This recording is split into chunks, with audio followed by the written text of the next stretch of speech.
Les bottes de Tricotin le lutin. Dans l'atelier du Père Noël, tout dort à cette heure. Les marteaux sont rangés, les pinceaux reposent dans leur peau et les lutins sommeillent le nez dans leur écharpe. Seul le vent poursuit sa ronde frôlant les vitres de son souffle glacé. Mais, tout au fond de la pièce, sur une étagère de bois, quelque chose remue. Deux petites bottes vertes, bordées de fourrure, s'éveillent sous la lune. Elles se balancent, hésitent, puis hop, sautent sur le plancher dans un petit bruit sec.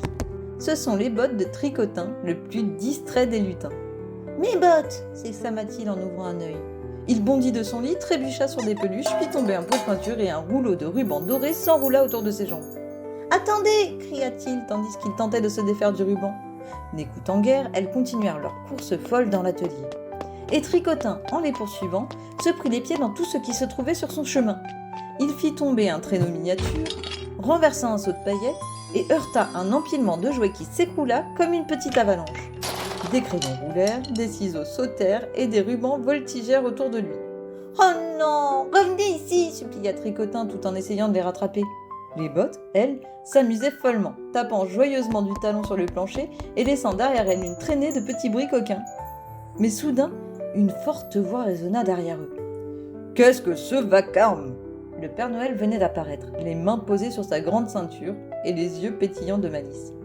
Tricotin, couvert de peinture et de rubans emmêlés, rougit jusqu'aux oreilles. « Pardon, Père Noël, ce sont mes bottes, elles ne veulent pas dormir, » dit-il d'une voix hésitante. Et comme pour confirmer l'histoire, les bottes sautillèrent. Au grand étonnement du lutin, le Père Noël éclata de rire. « Eh bien, voilà des bottes pleines de vie, » dit-il d'un ton indulgent. Puis il ajouta en souriant. « Mais maintenant, remettons de l'ordre. Nous aurons besoin de cette énergie demain pour préparer Noël. » Tricotin ramassa les jouets renversés, essuya les pots de peinture et accrocha les rubans rebelles, tandis que les bottes se plaçaient sagement sur les étagères. Le lutin riait de bon cœur et le Père Noël secouait sa barbe en souriant. Quand l'atelier fut redevenu impeccable, le Père Noël posa une main sur l'épaule de Tricotin. « Tu vois, mon petit lutin, même les bottes ont droit à un peu d'aventure.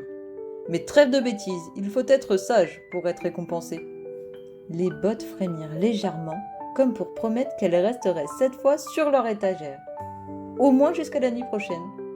Et dans l'atelier silencieux, Tricotin s'endormit, le cœur léger, tandis qu'au-dessus de lui, les bottes vertes rêvaient déjà à leur prochaine escapade.